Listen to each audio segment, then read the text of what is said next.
If you are hearing this at 3:00 and do not ignore it, because I didn't believe it either until it happened to me. My name is Michael Reed, and I am recording this because I don't think I will be able to say it again later. And before you decide to stop listening, just ask yourself something honestly.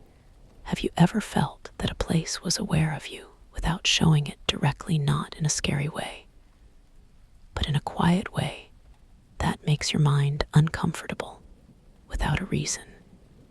Because that is exactly what happened when we moved into the apartment on Lake Avenue.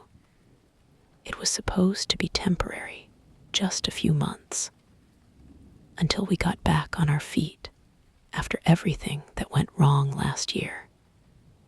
But from the first night, I knew something about it was not normal. The building was too silent in a way that felt artificial, like the sound had been removed instead of naturally absent.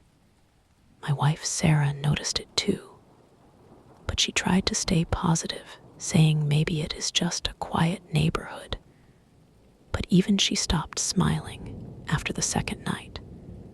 The first incident happened at exactly 3:00 a.m.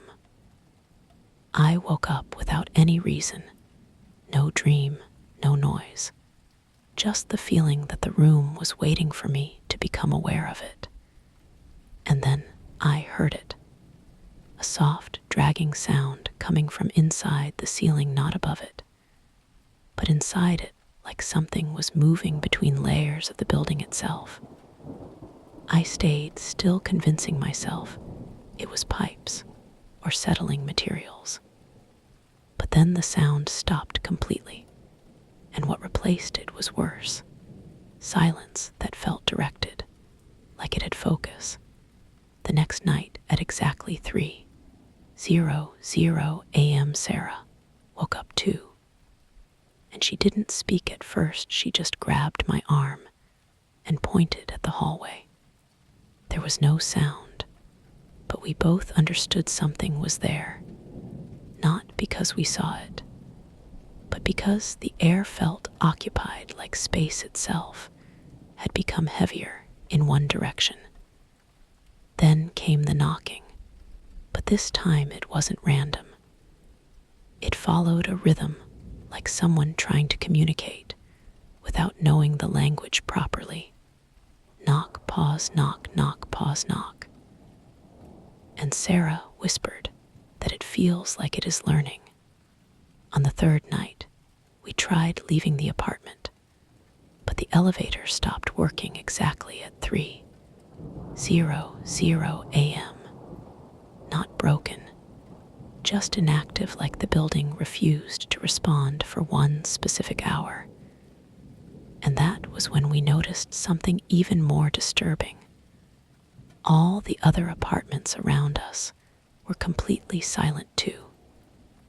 No televisions, no movement, no life.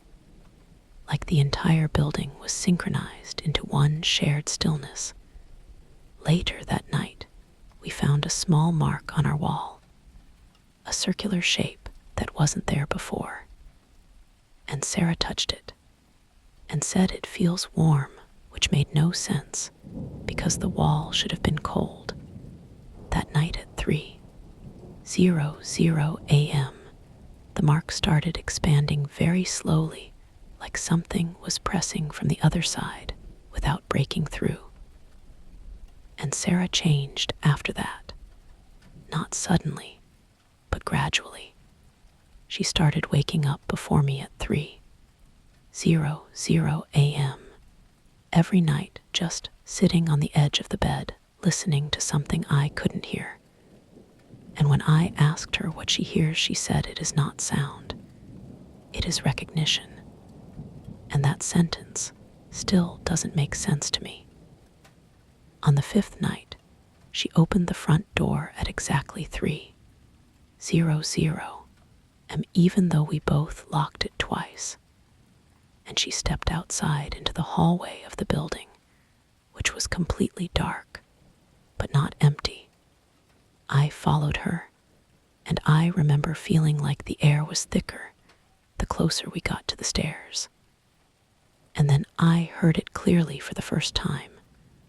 Footsteps below us, not above or beside, but underneath the building itself, moving slowly like something was walking under the structure. Sarah looked at me and said, "They are not inside the building, they are the building." And I didn't understand it until later, because after that night, the apartment started changing in ways that were too small to notice immediately. Sounds arriving slightly delayed, shadows shifting when nothing moved, doors not fully closing unless pushed twice. And Sarah stopped reacting to fear completely, like she had already accepted something I hadn't. And then one night, she didn't come back into the apartment after 3:00 a.m. I found her standing in the basement level of the building, which I didn't even know existed before, just standing still facing a concrete wall like she was listening to something behind it.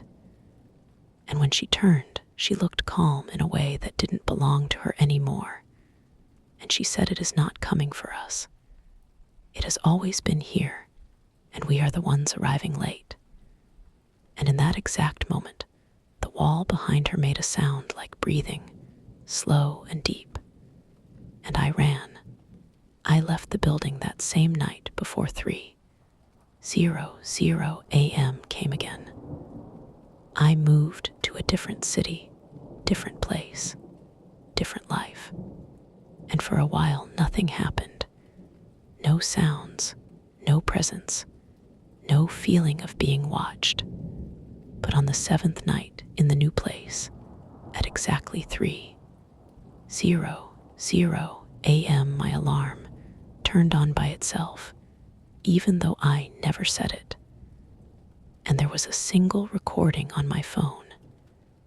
It was my voice saying, "I think it followed us without traveling." And then a sound behind me in the recording, like a soft knock.